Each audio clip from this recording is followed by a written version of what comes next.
நிறைய பேருக்கு இது ஆச்சரியமாக இருக்கும், விசித்திரமாக இருக்கும். நான் சிஎஸ்ஐ சபையில் பிறந்து வளர்ந்தவன். அங்கேயே திடப்படுத்தல் எடுத்து, அங்கேயே அங்கேயே ஞானஸ்தானம் எடுத்து, திடப்படுத்தல் எடுத்து, திருமணம் முடித்து அப்படி வளர்ந்தவன். இதெல்லாம் எனக்கு தெரியாது, அபிஷேகமே தெரியாது. அபிஷேகம்னா நான் கிண்டல் பண்ணுவேன். பெந்தேகோஸ்தே கூட்டங்களில் சத்தம் எங்கன்னா கேட்டுச்சுன்னா ரொம்ப வேடிக்கையாக பேசிட்டு போவேன் நான். What you want. ஆனால் ஆண்டவர் என்னதான் அபிஷேகம் பண்ணி வச்சிருக்காரு பாருங்க. கர்த்தருக்கு மகிமை உண்டாகட்டும். ஹல்லேலூயா. அதை கை வச்சுனே இருக்க பேசு கொஞ்சம் மகிமை உண்டாகட்டும். ஹல்லேலூயா, ஹல்லேலூயா. இயேசு நல்லவர், அவர் அற்புதமானவர், அதிசயமானவர், விடுதலை ஆக்குகிறவர், நம்மளுக்கு அபிஷேகம் கொடுக்கிறவர், நம்மளை அக்கினியாய் மாற்றுகிறவர், எழுத்து நிறுத்துகிறவர், கண்டவனையும் கண்டவளையும் சொல்லக்கூடிய வார்த்தையில் எந்த நிலைமையில நீங்கள் இருந்தாலும் உங்களை தூக்கி நிறுத்துகிறவர். யாரா இருக்கட்டும். தற்கொலைக்கு போன அத்தனையோ பேர் இன்றைக்கு தற்கொலைக்கு போகிறவர்களை கர்த்தரை நிறுத்துகிறவர்களாய், திருப்புகிறவர்களாய் மாறி இருக்கிறார்கள். ஆண்டவருடைய மகிமை அது. சாவை தேடினவர்கள் இன்றைக்கு அநேகருக்கு வாழ்வு அளித்துக் கொண்டிருக்கிறார்கள் இயேசுவின் நாமத்தில். அதற்கு காரணம் இந்த அபிஷேகம். ஹல்லேலூயா. சரி, ரொம்ப நாள் பொறுத்து இந்த செய்தியை கொடுக்குறேன். ஆவியானவர் என்ன இன்னைக்கு நான் கேட்டேன், என்ன பேசணும் வந்துடும். காலையில் ரொம்ப சந்தோஷமா போனேன். இங்கே தேவனுடைய மகிமை இறங்கியது ஆலயத்தில். முடிக்கிறதுக்கே மனசு வரல. இருந்தாலும் மணி ஆயிடுச்சின்னு நான் கையில் மைக்கை கொடுத்துட்டு உட்காந்துட்டேன். வீட்டுக்கு போகும்போது நான் ஆண்டவர்கிட்ட கேட்டேன், இன்னைக்கு இப்போ என்ன பேசணும். அவர் எனக்கு கொடுத்த தலைப்பு அக்கினி அபிஷேகம். அல்லேலூயா சொல்லுங்க. சில வார்த்தைகளை சொல்றேன். அக்கினி அபிஷேகம்னா என்ன நமக்கு முன்னு தெரியணும். அபிஷேகம்னா ஃபர்ஸ்ட் என்னன்னு தெரியணும். அபிஷேகம்னா என்ன? தேவன் நமக்குள்ளே வந்து வாசம் பண்ணுகிறது தான் அபிஷேகம். புரிய மாட்டேது நிறைய பேருக்கு. அது என்ன தனியா வருதுன்னு. இப்போ 1 சாமுவேல் 16:13 நாங்கள் நீங்க முதல் நாள் கூட வாசிங்க. யாராவது வாசிங்க, நல்லா புல்லட் ரீடர்ஸ்லாம் இருக்கிறீங்க, வாசிங்க. எடுத்து அபிஷேகம் பண்ணினான். அந்த நாள் முதல் கொண்டு கர்த்தருடைய ஆவியானவர் தாவீதின் மேல் வந்து இறங்கி இருந்தார். அப்போ அபிஷேகம்னா கர்த்தர் வந்து நம்மோடு தங்கி இருப்பது. நான் முதல் நாள் அதுதான் பேசினேன் உங்ககிட்ட. நீங்க எல்லாம் நல்லா விலாவரியா கேட்டீங்க. இப்போ இந்த அபிஷேகம் ஒரு மனுஷனோடு இருக்கும்போது என்னெல்லாம் செய்யும் அப்படின்னு நான் உங்களுக்கு பேசியிருக்கேன். இன்னைக்கு இதே அபிஷேகத்தை அக்கினி என்று சொல்லி பேசுகிறேன். ஏன்னா நம்முடைய தேவனுடைய மகிமை சில சமயத்துல மகிமை அக்கினியோ இருக்கிறது. ஆண்டவரை குறித்து சில வார்த்தைகளை சொல்றேன், கவனமா கேளுங்க, எல்லாம் எழுதிக்கங்க. ஏசாயா தீர்க்கதரிசியின் புத்தகம் 10ஆம் அதிகாரம் 17ஆம் வசனத்தை வாசிங்கன்னா, இஸ்ரவேலின் ஜெயபலமானவர் அக்கினியும் அதன் பரிசுத்தர் அக்கினி ஜுவாலயமா இருக்கிறார். நம்மளுக்கு தெரியணும் நம்முடைய தேவன் எப்படி இருக்கிறாரு. அவர் அக்கினியா இருக்கிறார், அக்கினி ஜுவாலையா இருக்கிறார். ஏசாயா தீர்க்கதரிசி எழுதுறாரு. வேதம் சொல்கிறது, உபாகமம் புத்தகம் 4ஆம் அதிகாரம் 24ஆம் வசனம், 9ஆம் அதிகாரம் 3ஆம் வசனம், எபிரேயர் 12ஆம் அதிகாரம் 29ஆம் வசனம். இந்த வசனங்களை எல்லாம் வாசிங்கன்னா, வேத வார்த்தைகளை நீங்க கவனித்து பார்த்தா வேதம் சொல்லும், தேவனாய கர்த்தர் பட்சிக்கிற அக்கினியா இருக்கிறாரு. எப்படி இருக்காரா? பட்சிக்கிற அக்கினி, அப்படியே நெரிச்சு போட்டுற மாதிரி ஒரு அக்கினி. தேவனாய கர்த்தரை குறித்து எழுதியிருக்கு. நம்முடைய தேவனை பற்றி தான் எழுதியிருக்கு. உங்க கையில இருக்கிற பைபிள்ல தான் அது இருக்கு. நிறைய பேருக்கு புரியாது. என்ன அது இப்படிலாம் இல்லை அப்படி சொல்லுவாங்க. இப்படிதான் இருக்குதுன்னு சொல்லுங்க. இன்னைக்கு ஒரு கூட்டம் சுத்தின்னு இருக்குது உலகத்துல, ஆவியானவருக்கு விரோதமா பேசும். இன்னொரு கூட்டம் சுத்தின்னு இருக்குது, நான் ஆவியை பெற்றேன் ஆவியை பெற்றேன்னு சொல்லி சபையெல்லாம் போய் சபையை உடைச்சிட்டு போயிடும். இந்த பாஸ்டர் என்கிட்ட இன்னைக்கு வரும்போது சொல்லிட்டு வந்தார் கொஞ்ச நேரத்துக்கு முன்னால, எங்க சபையில இப்படி ஒரு ஆசாமி வந்து சபையை உடைச்சு போட்டுச்சு. இதமா இஷ்டமோல பேசி இன்னும் ஆவியை பெற்ற மாதிரி பேசுவாங்க, ஆவியில நிறைஞ்சிருக்க மாதிரி தீர்க்க தரிசனம் சொல்லுவாங்க, வாய்க்கு வந்ததெல்லாம் எடுத்து விட்டுவாங்க. சில குறி சொல்ற ஆவிகள் உண்டு, அது மற்றவங்களை எல்லாம் பார்த்து சர்பத்தின் ஆவி அப்படி சொல்லும். இவனை பார்த்தா சரியில்லை, சர்பம் அவனுக்குள்ள இருக்குதுன்னுவாங்க. யாருக்குள்ள சர்பம் இருக்கு? உனக்கு ஆள் அடையாளம் தெரியணுமா? அவங்க வாழ்க்கையை பாருங்க, அதுதான் அடையாளம். நமக்கு அடையாளம் என்ன? அவனுடைய கனிகளால நீங்கள் அவரை அறிவீர்கள். ஒரே நாள்ல அறிஞ்சிக்க முடியாது. வெயிட் அண்ட் செய், பொறுத்திருந்து பாருங்கள். அப்போ உங்களுக்கு தெரியும் இவனுடைய வாழ்க்கையில தேவன் இருக்காரா இல்லையா, ஆவியானவர் அசைவாடுறாரா இல்லையா. ஆவியானவர் இருந்தா பரிசுத்தம் இருக்கும். சொல்லுங்க ஹல்லேலூயா. வேத வசனம் இருக்கும். ஆவியானவர் இருந்தார்னா ஜெப வாழ்க்கை இருக்கும். பேய் கூட ஜெபம் பண்ணும், இல்லைன்னு சொல்லாதுங்க, சொல்ல. ஆனா பரிசுத்தம் இருக்கும். அது அவனால பரிசுத்தமா வாழ முடியாது. வாழ முடியாதனால தான் கீழே விழுந்து கிடக்கிறான் அவன். இயேசுவுக்கு மகிமை உண்டாகட்டும். வேதம் சொல்கிறது 2 சாமுவேல் 22:9, சங்கீதம் 18:8, அவருடைய நாக்கிலிருந்து, அவருடைய நாசியிலிருந்து, அவர் மூக்கிலிருந்து என்ன வருது பாருங்க, பட்சிக்கிற அக்கினி கிளம்பிற்று. அவருடைய நாசியில, கர்த்தருடைய நாசியிலிருந்து என்ன கிளம்புது? அக்கினி கிளம்புது. நான் சொல்லலையோ, இந்த ஏசாயா சொல்றாரு, சங்கீதக்காரன் சொல்கிறார். அதே அவருடைய நாசியிலிருந்து அக்கினி புறப்பட்டது. வாசிக்கிறோம் ஏசாயா தீர்க்கதரிசியின் புத்தகம் 30ஆம் அதிகாரம் 33ஆம் வசனத்தை பார்த்தீங்கன்னா, கர்த்தருடைய சுவாசம் எப்படி இருக்கான்? கந்தக தீயை போல இருக்கு. கர்த்தருடைய சுவாசம் கந்தக தீ. அவர் ஊதிதான் நரகம் வந்துச்சுன்னு நினைக்கிறேன். ஏன்னா அவர் முதல் நரகத்தை உருவாக்கல, ஒரே ஊதி இருப்பாரு. சாத்தானும் கூட்டமும் அங்க போகணும். அதனால தான் அங்க அக்கினியும் கந்தகம் எரிகிற கடல் அதுன்னு பேர் இருக்கு. God created everything in his nostrils. அவருடைய வாயிலிருந்து வார்த்தைகள் வந்தது, ஒன்றொன்றாய் உண்டானது. இயேசுவுக்கு மகிமை உண்டாகட்டும். ஹல்லேலூயா. வேதத்தை வாசித்து பாருங்க. இப்ப நான் அவருடைய நாசியை சொன்னேன், இப்ப நாக்க பாருங்க. ஏசாயா 33:20, அவருடைய நாவு பட்சிக்கிற அக்கினி. அதனால்தான் அவருடைய வார்த்தைகள்லாம் அப்படி இருக்கு. அவருடைய நாவு எப்படி இருக்கா? என்ன படிக்கவே இல்லையா அந்த வசனம் எல்லாம்? முழிச்சு படிக்கிறீங்க எல்லாரும். உங்க பைபிள்ல தானே இருக்கு. அவருடைய நாவு எப்படி இருக்கு? பட்சிக்கிற அக்கினியா இருக்கிறது.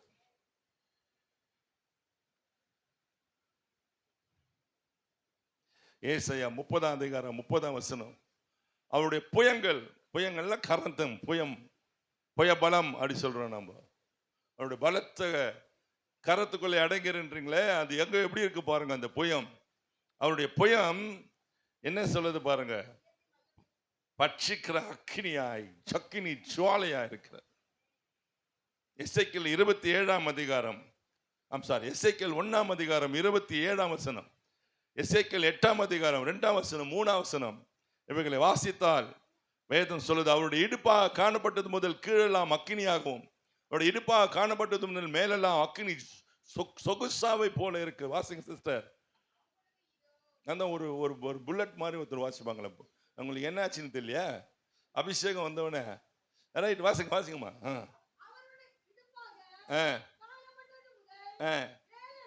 மேலெல்லாம் அவருடைய இடுப்பாக காணப்பட்டது, கீழெல்லாம்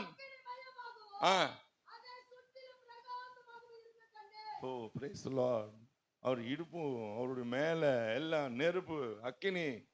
யாராவது அக்கினியில பாத்துருக்கீங்களா? அவரை என்ன மொழிக்கிறீங்க? மோசே பார்த்திருக்காரு. முதல்ல அக்கினி எரியுது, முச்செடி 10 எரியல. அது அழிக்கிற அக்கினி இல்லை. சத்துருவுக்கு தான் அது அழிவை கொண்டு வரும், நம்முடைய பிள்ளைகளுக்கு அது மகிமையை கொண்டு வரும். அல்லேலூயா. கர்த்தர் அக்னியா இருக்கிறார். எரேமியா தீர்க்கதரிசியின் புத்தகம் 20ஆம் அதிகாரம் 9ஆம் வசனம், எரேமியா தீர்க்கதரிசியின் புத்தகம் 23ஆம் அதிகாரம் 29ஆம் வசனம், வேதம் சொல்கிறது அவருடைய வார்த்தை அக்கினியா இருக்கிறது. God's words. இதனால தான் இதை படிக்கும் போது நான் இன்னைக்கு காலையா நேற்று சொன்னேன், அந்த வார்த்தையை வாசிக்கும் போது என்னாச்சு? அக்னி மூண்டது. ஃபாதர் ரொம்ப அழகா பாடுவார். ஃபாதர் ஃபாதர் மைக் எங்க ஃபாதர்? பாடுங்க பாடுங்க, சீக்கிரம் பாடுங்க ஸ்கேல. அக்கினி மூண்டது, அக்கினி மூண்டது, அனல் கொண்டது, என் இதயம் தியானம் செய்கையில். அக்கினி மூண்டது, அனல் கொண்டது, என் இதயம் தியானம் செய்கையில். அதிசய அக்கினி, அழைப்பு விடுக்கும் அக்கினி, அசுத்தம் நீக்கி அனுப்புகின்ற அன்பு அக்கினி. அதிசய அக்கினி, அசுத்தம் நீக்கி அனுப்புகின்ற அன்பு அக்கினி.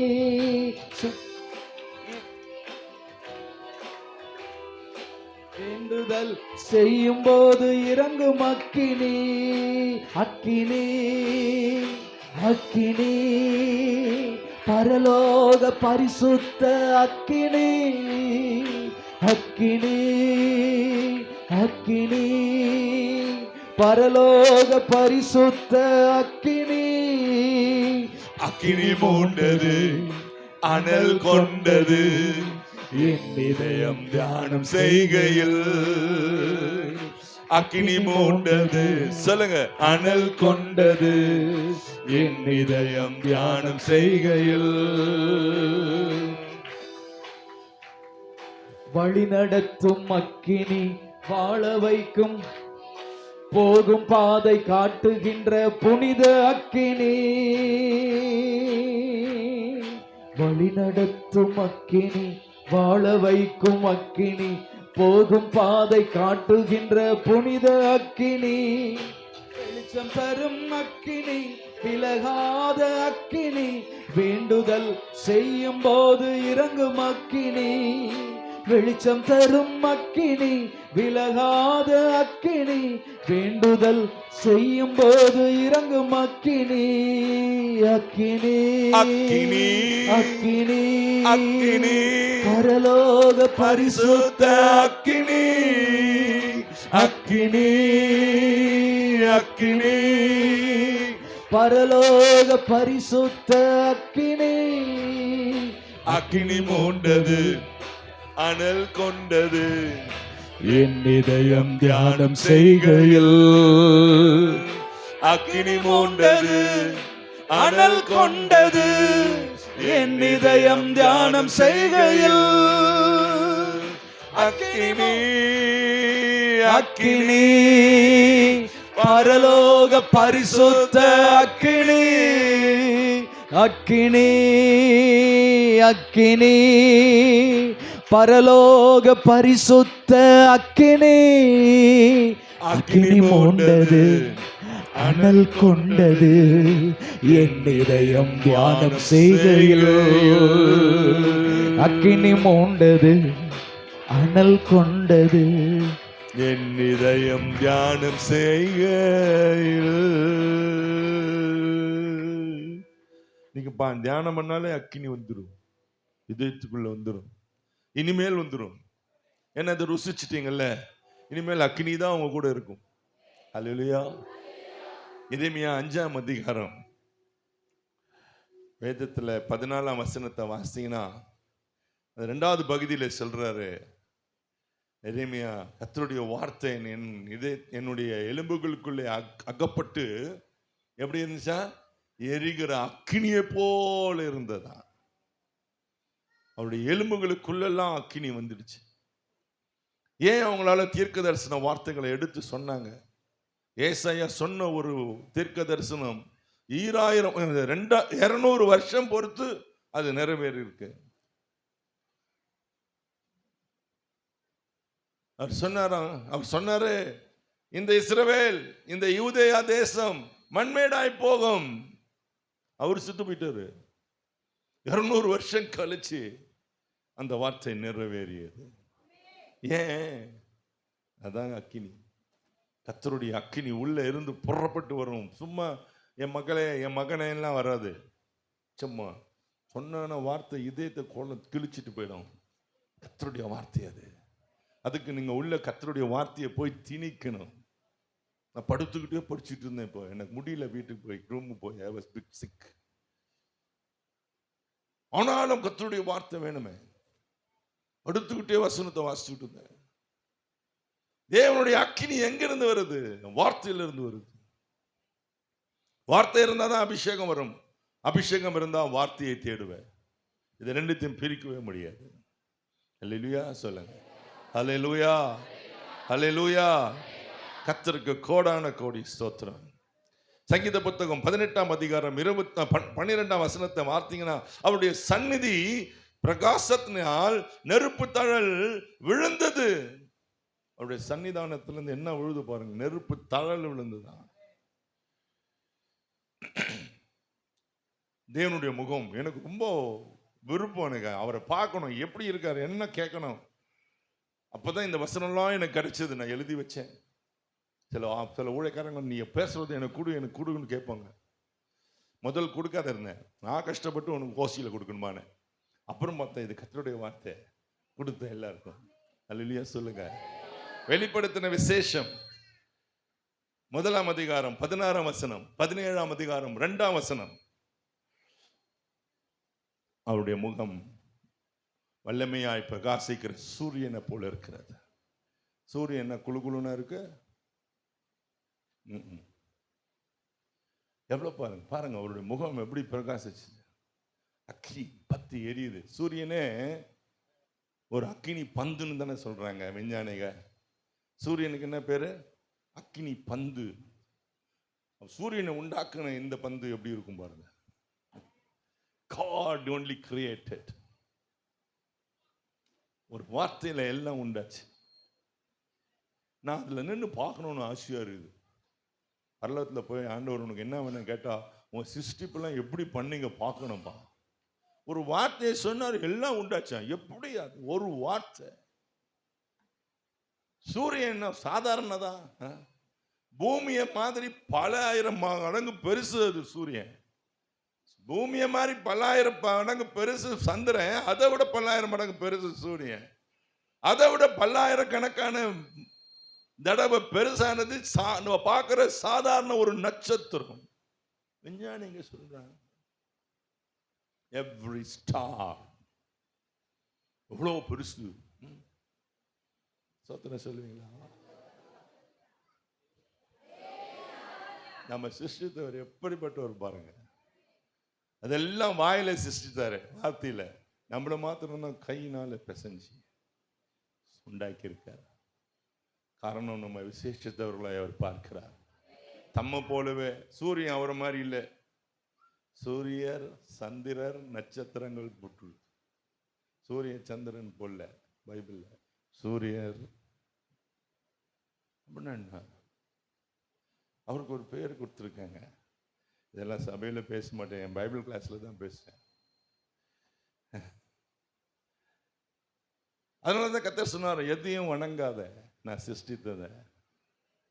எல்லாத்துக்கும் ஜீவன் உண்டு, தெரியும்ல. ஜீவாதிபதி அவரு. அவர் சிருஷ்டத்துக்கு எல்லாம் என்ன இருக்கு? நம்ம செஞ்சதுக்கு எதுக்குமே ஜீவன் கிடையாது. பேட்டரி போட்டாதான் ஓடும். பேட்டரி போச்சுன்னா நின்றுவிடும். அவர் ஒன்னாக்குனது எல்லாமே இன்னும் ஓடிக்கிட்டு இருக்குது. ஒவ்வொரு சந்திரனும் அதனுடைய லக்கத்துல ஓடிக்கிட்டு இருக்கு. ஒவ்வொரு நட்சத்திரமும் அதனுடைய லக்கத்துல ஓடிக்கிட்டு இருக்கு. Everything is going on its track.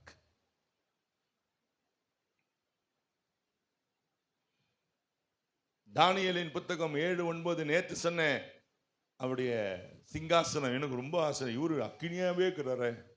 எதுல போய் உட்கார்ந்தாரு இவரு? மரத்துல உட்கார்ந்தா எரிஞ்சிடும். யானை கோல்டுல உட்கார்ந்தா கோல்டு உருகிடும். படிக்க பச்சை வைரம் அப்படின்னு சொல்றாங்களா, அதுல எல்லாம் செஞ்சா வெடிச்சு செதறிடும் அக்கினி. இவரு யானை தந்தத்துல போட்டு உட்கார்ந்தாலும் போயிடும். அப்ப எப்படிதான் இருக்குதுன்னு பார்த்தா தானியேல் சொல்றாரு, நான் பார்த்து கொண்டிருக்கையில சிங்காசனம் வைக்கப்பட்டது. இந்த சிங்காசனத்துல நீண்ட ஆயுசுள்ளவர் வீற்றிருந்தார். அந்த சிங்காசனம் எப்படியா இருந்துச்சா? அக்கினி, அதனுடைய நெருப்பு, அதெல்லாம் அப்ப பார்த்துட்டு இப்ப கண்டுபிடிச்சான். இந்த சேர்லாம் எப்படி இருந்து பாருங்க, ரிவால்விங் சேரு. அதுக்கு சுத்துறதுக்கு சக்கரங்க இருக்கு. இதை வச்சுதான் நம்மளுக்கு கட்டி வச்சிருக்கான். இப்போ எல்லாம் நெருப்பு.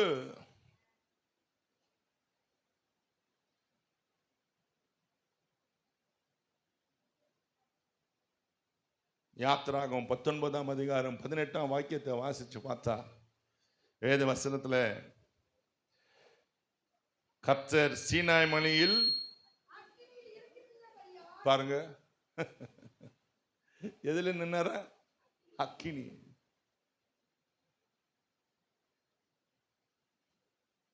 யாத்திராகமம் 24:17 வாசிங்கன்னா அவருடைய மகிமையின் காட்சி பட்சிக்கிற அக்கினியை போல இருந்தது. கர்த்தருடைய காட்சி பார்க்கணுமா?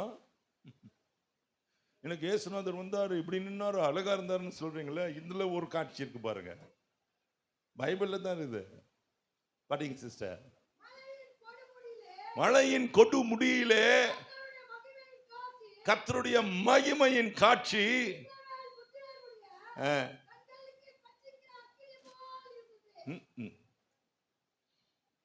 கர்த்தருடைய அக்கினி போல இருந்தது. தானியேல் புத்தகம் 7ஆம் அதிகாரம் 10ஆம் வசனத்துல நேத்து சொன்னேன், அக்கினி நதி அவருடைய சந்நிதியிலிருந்து புறப்பட்டு, படிங்க, இப்ப படிங்க அந்த வசனத்தை.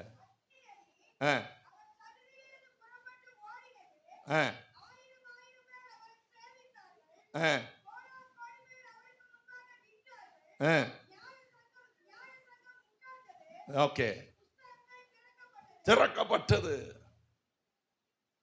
இந்த அக்கினி நதியில முங்கினவங்க அவருக்கு முன்னால நின்னார்கள்.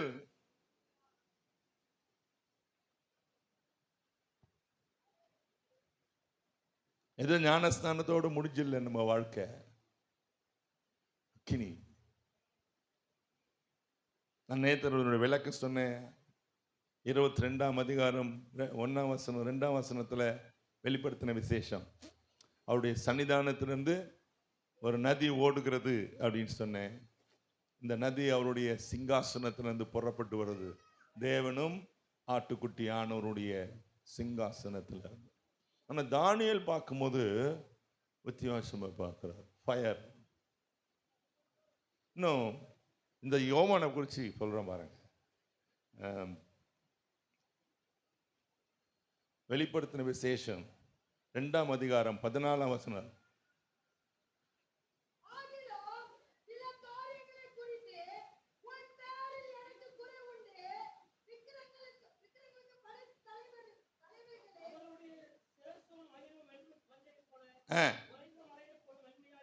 இருந்தது. அவருடைய கண்கள் பாருங்க. ரெவலேஷன் 2:14, 2:18, 19:12, Daniel 10:6 அவ்வளவும். இந்த 4 வசனத்தை பார்த்தீங்கன்னா கண்ணு சொல்லும் அவர் கண்ணை பத்தி. எதை பார்த்தீங்க? 2:16 வாசிக்கிறீங்களா? 2 இப்ப என்ன வாசிங்க? ரெவலேஷன் 1:14, 2:18 பாருங்க. 2:18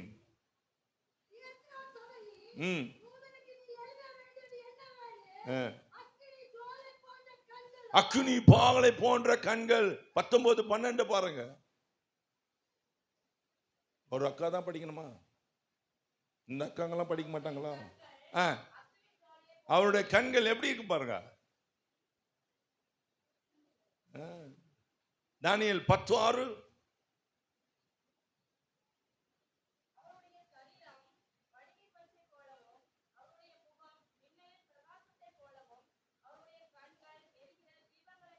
போதும்.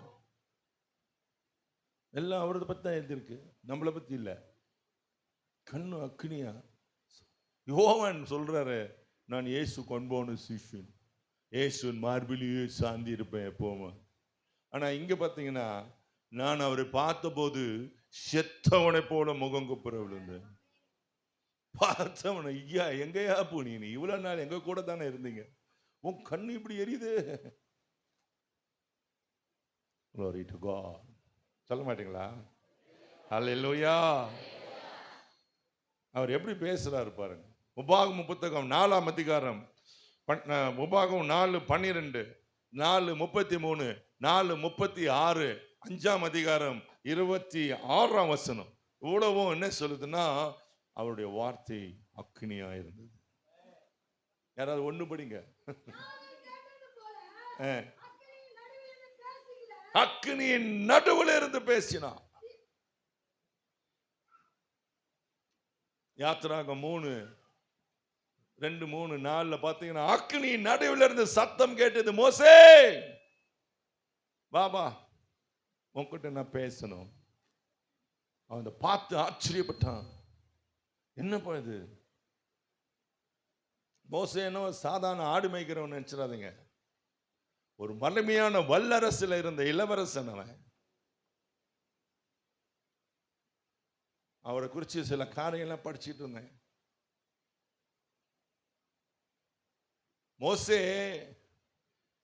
அவர் எழுதுறாரு பாருங்க. கர்த்தர் ஏன் மோசே யூஸ் பண்ணாருன்னா, இந்த மோசே தான் எகிப்து தேசத்துல 40 வருஷம் இருந்தார் பார்வோனுடைய அரண்மனையில. சகல சாஸ்திரங்களையும் அவருக்கு தெரியும், சகல நிகழ்வுகளையும் அவருக்கு தெரியும். பிரமிடுகளை பார்த்து பிரமிச்சு போறாங்க. இன்னைக்கு இன்ன வரைக்கும் கண்டுபிடிக்கல எப்படி கட்டினாதன்னு. இந்த பிரமிடை எப்படி கட்டினாங்க அப்படின்னு அவங்களால இன்னும் கூட இன்னைக்கு இருக்கிற ஹை டெக்னாலஜியில கூட கண்டுபிடிக்க முடியல. மோசே எழுதுறாரு அதை. அவருக்கு தெரியும், அவர் அங்க இருந்தார். ஆகவே கர்த்தர் ஒரு எகிப்தியனுடைய மகனை பார்வோனுடைய வீட்டுக்கு அனுப்பினார். அங்க போய் படி, பின்னால நீ 5 ஆகமத்தை எழுதணும். நீ எழுதுறத வச்சுதான் ஜனங்க பின்னால மோகன் சிங்ல இருந்து பாஸ்டர் பிரான்சிஸ் வரைக்கும் படிக்கணும், அவங்க புரியணும். அங்க போய் கடை 40 வருஷம். ஹல்லேலூயா சொல்லுவீங்களா? He saw in his own eyes.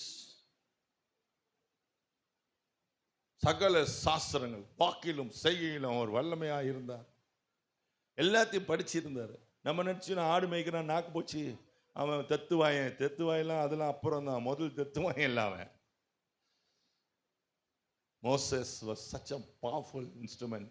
ஒருவேளை அங்க தங்கி இருந்தான்னா பார்வோனுக்கு அடுத்தது அவன் தான்.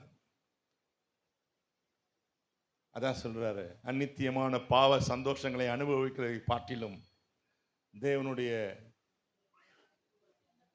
பிள்ளைகளோடு துன்பத்தை அறிவிப்பதை தெரிந்து கொண்டேன். ராஜ அரண்மனை விட்டு வந்தார்.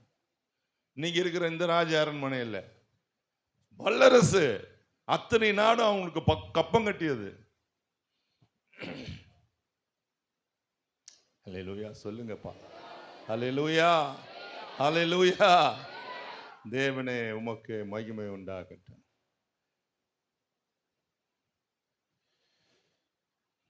கர்த்தர் நமக்கு மறு உத்தரவு கொடுக்கிறாரு கேட்கிற ஜெபத்துக்கெல்லாம். அது எப்படி கொடுக்கிறாரு பாருங்க. 1 ராஜாக்கள் 18:38 வாசித்தீங்கன்னா எலியா தீர்க்கதரிசிக்கு மறு உத்தரவு கொடுத்தார். 1 நாளாகமும் 21ஆம் அதிகாரம் 26ஆம் வசனத்தை வாசித்தீங்கன்னா தாவீதுக்கு மறு உத்தரவு கொடுத்தார். 2 நாளாகமும் 7ஆம் அதிகாரம் 1ஆம் வசனத்தை வாசித்தீங்கன்னா சாலமோனுக்கு மறு உத்தரவு கொடுத்தார். எப்போ? அக்கினி இறங்கியது. கர்த்தருடைய அக்கினி இறங்கியது. கர்த்தருடைய பிள்ளையில ஒருவேளை நம்ம கேட்காது இருந்திருக்கலாம், கேட்டு இருக்கலாம். ஆனா இதெல்லாம் நம்ம வேத புஸ்தகத்துல தான் இருக்கு. ஒன்னும் தெரியாத முட்டாள் போல இருந்த எனக்கு கர்த்தர் சொல்லி கொடுத்தார், என்னை பார், நான் தான் கர்த்தருக்கு ஸ்தோத்திரம். நான் அவர் பேச கேட்டிருக்கிறேன், நான் அவரை அக்கினியில பார்த்திருக்கிறேன். அக்கினி வாசனை எனக்கு தெரியும், அக்கினியின் அனல் எனக்கு தெரியும். I have met him. ஹல்லேலூயா. என்னை அடிச்சு கொன்னாலும் நான் அதை தான் சொல்லுவேன், தவிர வேற சொல்ல முடியாது. அதான் உண்மை. Jesus is real. God is real. நம்ம செய்யறது இல்லையா, அவர் நம்மை செஞ்சார். நாம் அவருக்கு சொல்லிக் கொடுக்கல, அவர் நமக்கு சொல்லிக் கொடுத்திருக்கிறார். பரிசுத்தவான்கள் எழுதினதெல்லாம் அவங்களுடைய கற்பனை அல்ல, நடந்த சம்பவங்களை.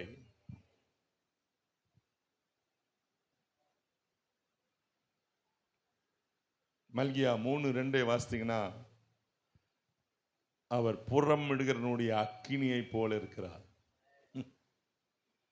புறமிடுகிறனுடைய அக்கினியை பார்த்தீங்களா? தங்கத்தை உருக்கு போனா, வெள்ளியை உருக்கு போனா, இரும்பு உருக்கு போனா தெரியும் எவ்வளவு நெருப்பை போட்டு அதன் பிறகு அது உருகும். புடமிடுகிறனுடைய அக்கினியை போல. அதனால தான் நம்மளை உருக்கிடுவார். எல்லாம் தீயா பஞ்சா எரிஞ்சு போயிடும். நமக்குள்ள இருக்கிற பாவ குணங்கள் எரிஞ்சிடும், பொசுங்கிடும். குடிக்காரன் ஏன் இன்னைக்கு ஊழியம் செய்யறான்? குடித்தா கூட தொட மாட்டான். சும்மா நான் குடிக்க மாட்டேன், இந்த பொண்ணுக்காக குடிக்க மாட்டேன், இந்த பையனுக்காக நான் இந்த தப்பு செய்ய மாட்டேன்னு சொல்லுவாங்க. எல்லாம் கொஞ்ச நாளைக்கு. நாள் வரும், கர்த்தருடைய அக்கினி வரும். இந்த அக்கினி நீ சந்திப்ப. கர்த்தருடைய பிள்ளையா இருந்தாலும் சரி, பிள்ளையா இல்லாம போனாலும் சரி. பிள்ளையா இருந்தா பரலோகத்துக்கு போவ, இல்லைன்னா நரகத்துக்கு போவ. This is that fire of God. We will meet him. நியாய தீர்ப்பின் அக்கினி இது. இந்த அபிஷேகம் பெற்றா என்ன சம்பவிக்கும்? இந்த அக்கினி நம்ம மேல இறங்குது. இந்த அபிஷேகம் நம்ம மேல வந்தா என்ன சம்பவிக்கும்? வேதம் சொல்லுகிறது, ஏசாயா தீர்க்கதரிசியின் புத்தகம் 6ஆம் அதிகாரம் 6-7 வசனங்களை வாசித்தா, ஏசாயா ஒரு மகிமையான தீர்க்கதரிசி, தேவனால் தெரிந்து கொள்ளப்பட்டவர். 4 ராஜாக்களுடைய காலத்தில் ஒரு தீர்க்க தரிசனம் உரைத்தார். 4 ராஜாக்களுக்கு அவனுடைய காலத்தில் ஒரு தீர்க்க தரிசனம் உரை. எசேக்கியா ராஜா வரைக்கும் தீர்க்க தரிசனம் உரைத்தார். இவருடைய வாழ்க்கையில பாவம் இருந்தது. வேதம் சொல்லுது, ஏசாயா வாழ்க்கையில பாவம் இருந்தது. 6ஆம் அதிகாரத்தை வாசிங்க. நான் சொன்ன வசனத்துல 6, 7, 8 இதெல்லாம் கேட்டு இருக்கீங்களா? சேராபீன்கள், கேருபீன்கள், பரிசுத்த தூதர்கள், பலவிதமான தூதர்கள். இதெல்லாம் பார்க்கணும். பரலோகத்துக்கு போய் கொஞ்சம் மூழ்ச்சின்னு இருக்கக்கூடாது. எங்கேயாவது கூட்டின்னு வந்து விட்டாங்க நம்மளேன்னு. வேதம் சொல்லுது, கேராபீன்கள் ஒருவன் பரலோகத்துல பலிபீடமும் இருக்கு. என்ன சொல்றீங்க? பரலோகத்துல என்ன பெருசா அவருடைய பீச் வச்சிருக்காரு, ரெசார்ட் கட்டி வச்சுக்கிறாரா? அங்க எல்லாம் அதோட மகிமையா இருக்கு. ஒரு பாஸ்டர் சொல்றாரு, பரலோகத்துக்கு போயிட்டு வந்து பூமியில இருக்கிற பெரிய பெரிய மாளிகை எல்லாம் அதுக்கு முன்னால இவருக்காக கத்தர் கட்டி வச்சிருக்காரான். சொன்னார், அவ்வளோ பிரமாதமா இருக்கு. நான் எப்பவுமே பார்ப்பேன், எங்கன்னா ரெசார்ட்ல போய் ஹோட்டல்ல தங்குவேன். பெரிய ஊழியக்காரர். இதெல்லாம் பார்த்துட்டு இப்படி ஒரு வீடு என்ன போய் கத்தர் எனக்கு கட்டி வச்சிருக்காருங்க. ஆனா ஒரே ஒரு காரியம், கூரை இல்லை.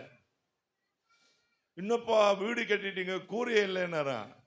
நீ இன்னும் வாழ்க்கையை முடிக்கல. நீ அங்க பண்ணி எனக்கு அனுப்புற பாரு, அதை வச்சுதான் கட்டுறேன். அதான் காலைல சொன்ன கொடு. அங்க குடிசை விடுதான் வச்சிருக்கேன். இல்லைன்னா பாஸ்டருக்கு ஒரே சிரிப்பாயிடுச்சு. நம்மளுக்காகவே பேசுறாங்க. மோகன் சிங் திருப்பி வரீங்களா? சத்தியமா வர மாட்டாங்க இதை பேசுறதுக்கு. ஐ never preach on all this. எந்த சபையை எனக்கு காசு கொடுத்து வாங்கல. இயேசு ரத்தம் சிந்தி வாங்கினார். அவர் சொன்னதை தான் பேசுவேன். இந்த சாவில், இந்த கல்யாணத்துலலாம் என்னை பிரசங்கம் பண்ணி கூப்பிடுவோம். இந்த டோஸ்ட் ப்ரப்போஸ் பண்ண கூப்பிடுவாங்க. அவரை பற்றி பேசுங்க. பேசவே மாட்டேன். கர்த்தர் என்கிட்ட சொன்னார், என்னை தவிர நீ யாரையும் பேசக்கூடாது. பேசுறேன் கல்யாணத்துலலாம், மெசேஜ் தான் கொடுப்பேன், கர்த்தருடைய வார்த்தை. பேசல மாறிட்டு இருக்கிற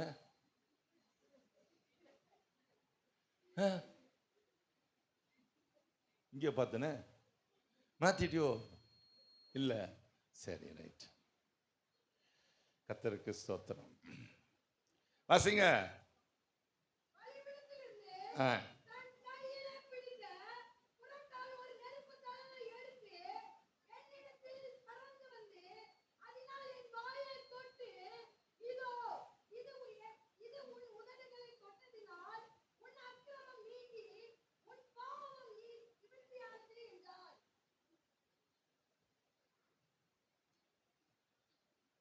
உங்களை ஏட்டாக்குனதுக்கு கமாண்டர் ஆக்கிடலாம். சத்தம் அப்படி இருக்கு தெரியும். அதனால தான் சொல்றேன், ஏட்டாக்குனதுக்கு கமாண்டர் ஆக்கணும்னு.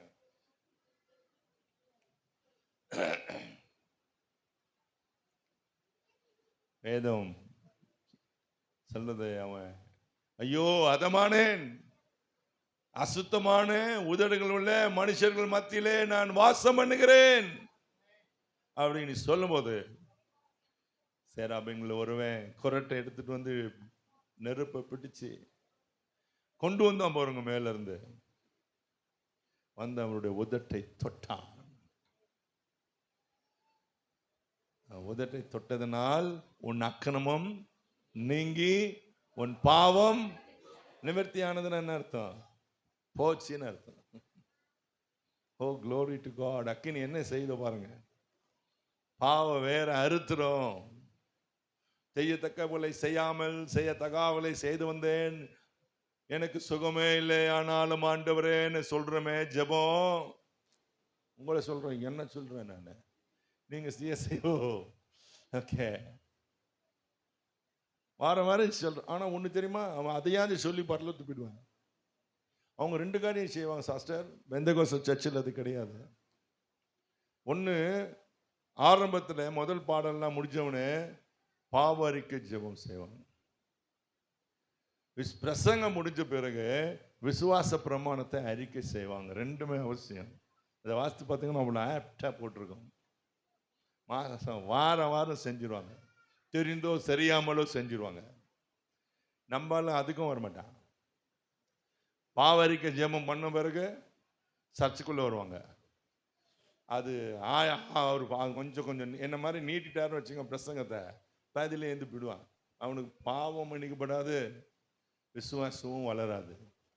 நீங்களாம் எப்படி சபைக்கு எதுக்கு வருங்க? நான் ஆடி பாடி மகிழ்வேன். அதுக்கா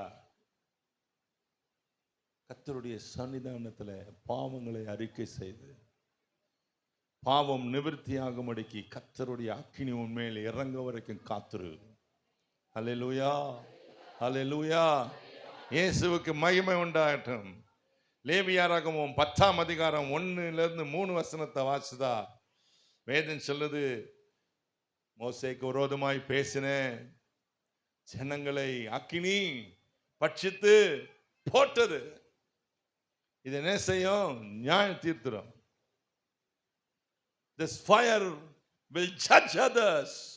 அதனால தான் நான் சொல்லுவேன், வேதமும் சொல்லுது, கர்த்தருடைய அபிஷேகம் பெற்றவங்கள பேசிடாத. எனக்கு சர்ச்சு கொடுத்துறாங்க, எங்க சர்ச்சு பாஸ்டர், எங்க சர்ச்சுங்க, நான் கேட்காத யாரு கேட்காதன்ற. கர்த்தர் சொல்றாரு, நான் பேப்பேன் அவனை, நீ கேட்காத. யாரா இருந்தா என்ன, உனக்கு யார் அதிகாரம் கொடுத்தது? நீ போடுற காணிக்கைக்கு கேள்வி கேட்பியா சபையில்? நான் கேட்குறேன் நான். இதனால தான் நிறைய பேர் செத்து இருக்கான். நிறைய பேர் நினைச்சுன்னா தப்பா கம்யூன் எடுத்தா செத்துருவானு. இதுலயும் சாவு வரும். என் கண்ணால பார்த்துருக்கேன் நிறைய பேரை. Don't play with God's people. காலையில பேசும்போது சொன்னேன், உன் மனைவி கர்த்தருடைய ஆலயமா இருந்தா அவன் மேல கைய வைக்காத. உன் புருஷன் கர்த்தருடைய ஆலயமா இருந்தா அவன் மேல கைய வச்சிடாத, செத்துவ. ஏதோ சொல்லுது, ஒருவனின் ஆலயத்தை கெடுத்தால் கர்த்தர் அவனை கெடுப்பார், நீங்களே அந்த ஆலயம்.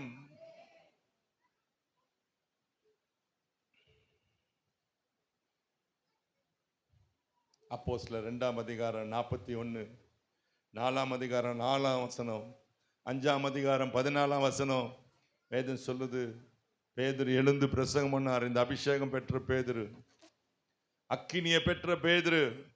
ஏன்னா அங்க அன்னைக்கு இறங்குனது என்ன இறங்குச்சு தெரியுமா?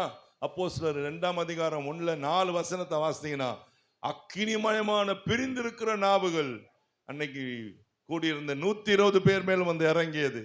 அந்த நாவுகள் போன்ற அபிஷேகம் அவர்கள் மேல் வந்து இறங்கி இருந்தபடியால் ஒரே பிரசங்கம் 3000 பேர் ரட்சிக்கப்பட்டாங்க. அல்லேலூயா சொல்லுவீங்களா? அல்லேலூயா சொல்லுவீங்களா? அல்லேலூயா. அதனால தான் கர்த்தர் சொன்னார், நீங்க என்னை போல கிரியை செய்வீங்க, என்னை விட அதிகமாகவும் கிரியை செய்வீங்க. இயேசு பிரசங்கம் பண்ணும்போது 3000 பேர் ரட்சிக்கப்பட்டதா போட்டுல. ஏன்னா இயேசு மகிமைப்படலை இன்னும், அப்படி பைபிள் சொல்லுது.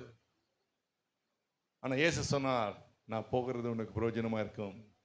நான் போய் நான் பிதாவை வேண்டிக் கொள்வேன், உங்களோடு எப்பொழுதும் இருக்கும்படிக்கு பரிசுத்தாவியாக வேறொரு தேற்றரவாளனை.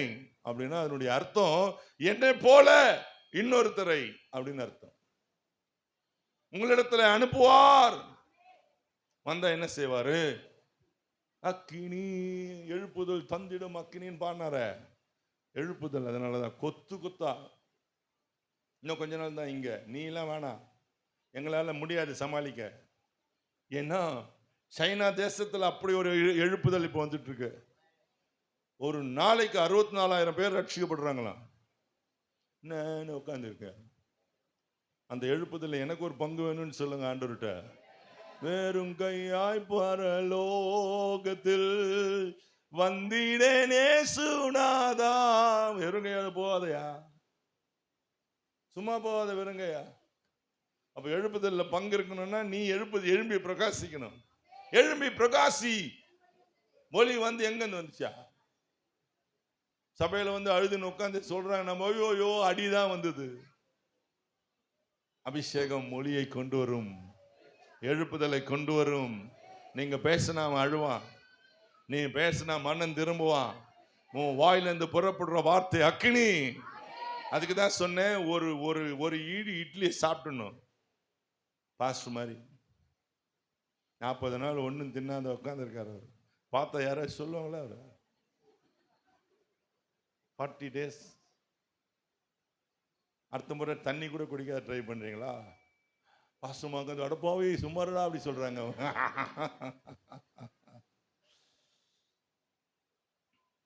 ஐ ஃபாஸ்ட். உபாசம் இல்லைன்னா ஊத்திக்கின்னு போயிடும் வாழ்க்கை. சில பேர் சொல்றாங்க, ஏசு உபாசம் ஏத்துட்டாரு, நான் எடுக்க வேணாம். சிலுவையில முடிந்ததுன்னு சொன்னாரு, நான் ஒண்ணு முடிஞ்சது சொன்னேன்னு போக வேண்டியதானே பரலோகத்துக்கு. எதுக்கு இங்க உட்காந்து எங்க கழுத்து அறுத்துட்டு இருக்கிறேன்? முடிந்தது முடிச்சிட்டாரு எல்லாத்தையும். ஏசு சிலுவையில. இவர் உபாசம் எடுக்க வேணாமா, ஜெபம் பண்ண வேணாமா, விசில் அடிச்சு பாட்டு பாடுவாரு. Hello, don't play with God. எஜமானன் மகிமையானவர். ரத்தம் சிந்தி மீட்கப்பட்ட சபையாது. ரத்தம் சிந்தி. வேத வசனத்துல எழுப்புதல் வரணும்னா உன் முட்டி கலண்டு போகணும். தேவ மனிதன் ஒரு இருந்தார், அவர் பேர் இப்போ எனக்கு வரமாட்டேன், யோசிச்சு பாக்குறேன். அவரு முழங்கால் போட்டாருன்னா மணிக்கணக்கா, ஒரு நாளைக்கு குறைஞ்சது 7 மணி நேரம் முழங்காலே ஜெபம் பண்ணுவார். பல ஆண்டுகள் கழிச்சு பார்த்துருக்காங்க, அவருடைய முழங்கால் ஒட்டகத்தினுடைய முட்டி மாதிரி ஆயிடுச்சா. அவர் மரிச்சிட்டாரு. அவர் மரித்த பிறகு சடலத்தை தூக்கும் போது தான் பார்த்தாங்க, அவருடைய முட்டியினுடைய மொழிகள் பிறண்டு போயிருந்துச்சான். முட்டியை கலந்துடுச்சு. அவருக்கு அது கூட தெரியல பாருங்க. இவங்கெல்லாம் தேவ மனுஷனா, நீ என்ன தேவ மனுஷன்? 3 பேரும் மூக்கு பிடிக்க சாப்பிட்டு, சாப்பாட்டுல உப்பு இல்லை, காரம் இல்லை, புளி இல்லை, எண்ணெய் ஜாஸ்தி, தொன்னை ஜாஸ்தின்ற. நம்ம ஏன் அவங்க பிரசங்கம் பண்ண அந்த தேசம் அசைஞ்சுதான் அவரால். But he died. நீங்க சொல்லலாம் செத்துட்டான்ல. வேதம் வசனம் சொல்லுது, கொடூரன் தன் சரீரத்தை வதைக்கிறான். யார் அந்த கொடூரன்? அவன் தான் இவரு. நம்ம சரீரத்தை வதைக்கிறோம்ல உபவாசத்துல. தண்ணி கூட குடிக்காத, முட்டி கலண்டு போனாலும் சரி, கொடூரன் சரீரத்தை வதைக்கிறான். ஆனா அவன் வாயிலிருந்து ஜீவ வார்த்தைகள் புறப்படும். சோத்திரம் சொல்லுங்க, ஹல்லேலூயா. அவனிலிருந்து ஒன்னும் பெசகி போவாது. கர்த்தர் அவனுக்கு பொய் சொல்ல மாட்டார், தெரியல உனக்கு இல்ல. அவனுக்கு தாவீதுன்னு சொல்றாரு கர்த்தர். தாவீதுக்கு நான் பொய் உபவாசத்தினாலே நான் என்னை ஒடுக்கினேன். தாவீது சொல்றான், அரசையன் ஆகாமிய கூடாரம் எனக்கு வேணாம், கிளப் எனக்கு வேணாம், no dance, no party, no drinks, nothing. எனக்கு தேவனுடைய ஆலயத்தின் வாசல், சில பேர் வாசல் இன்னைக்கு இடம் இல்லை உட்காந்துருக்காங்க. போ நானும் 3 நாளை பார்த்தேன். காலியாக இருந்தால் கூட வெளியே உட்காந்த கூட்டம் ஒன்று இருந்துச்சு. உங்க சர்ச்சை சொல்ல, எல்லா சர்ச்சிலையும் அப்படிதான். My goodness. அப்போ ஆவியானவர் வந்தா எழுப்புதல் வரும். அப்போஸ்தலர் 5:15-16 வாசிங்க.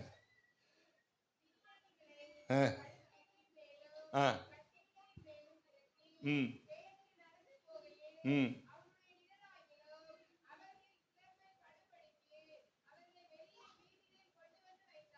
சரி. ம் ம் ம்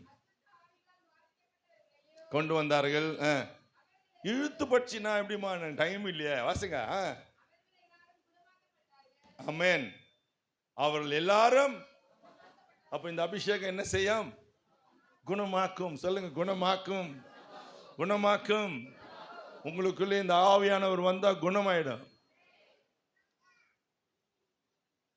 He will heal any disease. குணமாகாத ஒண்ணுமே இல்லை. முடிஞ்சிடும் மாற்ற. அவர் வரணும். ஆனா எல்லாருக்கும் வர மாட்டாரே. He doesn't come for all. சிலருக்கு ஜெபம் பண்றதுக்கு முன்னாடியே அங்க சரியா போயிடும். சிலருக்கு முட்டி போட்டு தேய்ச்சி 3 நாள் கழுதா கூட அவர் அப்புறமா வருவார். அவன் என்ன பண்ண தெரியுமா? அவன் எப்படி நடந்துக்கிட்டா தெரியுமா? காட்சி காட்டுவார். அப்ப என்ன செய்யணும்? மன்னிப்பு கேட்டு அழு. தேவனிடத்துல திரளான இரக்கங்கள் உண்டு. அப்போ அழுதா இரக்கம் காட்டுவார். ஹல்லேலூயா, ஹல்லேலூயா, ஹல்லேலூயா, ஹல்லேலூயா. தேவன் அதிசயமானவர். அவரால் செய்ய முடியாத அதிசயமான காரியம் ஒன்றுண்டோ? This fire will bring deliverance. பேய்களை ஓட்டி நோய்களை போக்கும் பெலனே. உன்னை யார் தொண்டை காலி பண்ணிக்க சொன்னதா?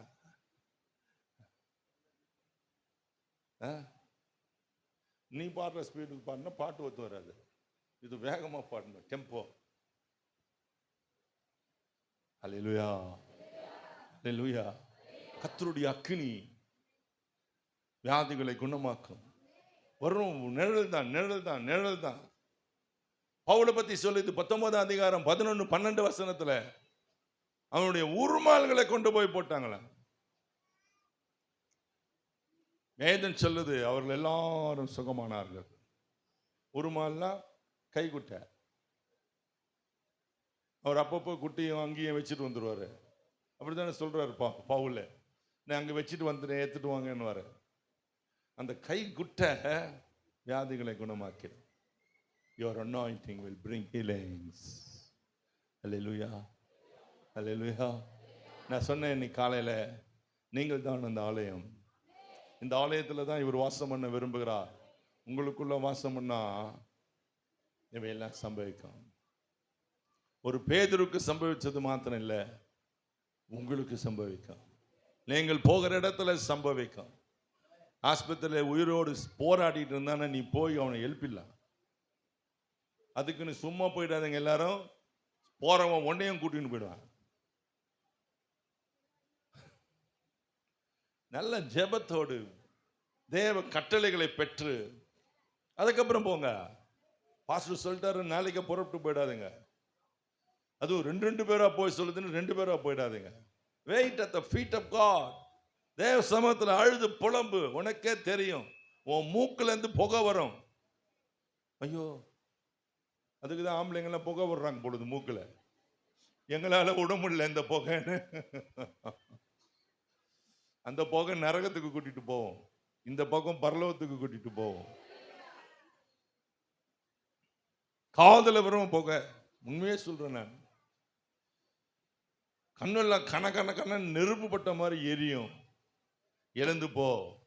அதுக்கப்புறம் ஒன்றும் சம்பவிக்காது. உங்ககிட்ட எது வந்தாலும் அது நெருப்புப்பட்ட விட்டில் பூச்சி மாதிரி செத்து கீழே விழுந்துடும்.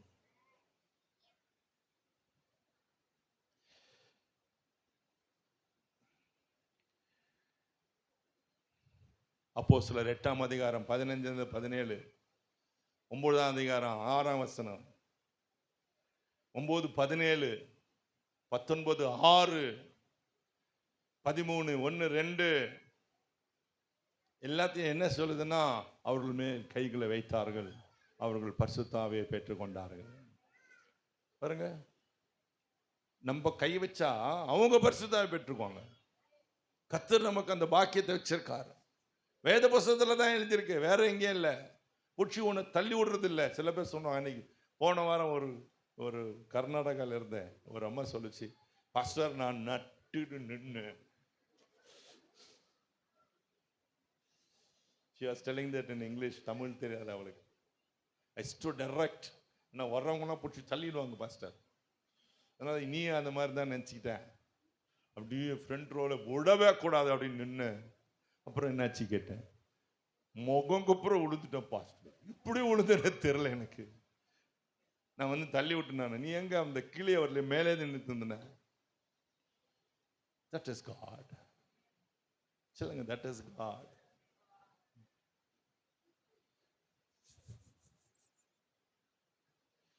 Holy Spirit. சக்காலா தூராமா ஹக்கியா தூராமா கிளம்பிட்டாரு. போதுமா? இன்னும் வேணுமா? போனா போடு, போழா கட்டி போய் என்னன்றாங்க அவங்க. காலையில் அவங்க மேலே ஒரு ஆவியானுடைய அபிஷேகம் இறங்குச்சு, நல்லா இருந்துச்சா? வீட்டுக்கு போனதுக்கு அப்புறம் ஒன்றும் இல்லை, அந்த அக்காவை உங்க மேலே தானே. ஆமாம், எங்கேயோ பார்த்து நிற்கிறீங்க. எனக்கு உங்கள் முகம் ஞாபகம் இருக்கு. ஒரு வசனம் எனக்கு ரொம்ப பிடிச்சது, நான் அதை எதிர்நோக்கி காத்திருக்கேன். 2 தெசலோனிக்கேயர் 1:8 வாசிச்சிருங்க. ஓ, இவ்வளோ நேரமா? கர்த்தராகிய இயேசு தன்னுடைய வல்லமையின் தூதர்களோடு ஜுவாலித்து எரிகிற அக்கினியோடும் வானத்திலிருந்து வெளிப்படுவார்ல அவரு. எத்தனை பேருக்கு அவர் கூட போகணும்னு ஆசை? அந்த நாள், மகிமையின் நாள், மேன்மையின் நாள், அந்த வானத்திலிருந்து அவர் வெளிப்படும் போது சும்மா வரல, அக்கினியோடு வருகிறார். அக்கினி இங்க மறுரூபப்படுத்தும், நமக்குள்ள இருக்கிற அக்கினி. அந்த அக்கினியும் இந்த அக்கினியும் நம்மை மறுரூபப்படுத்தி பரலோகத்துக்கு கொண்டு போய் சேர்க்கும். தயவு செய்து எழுந்து நில்லுங்க.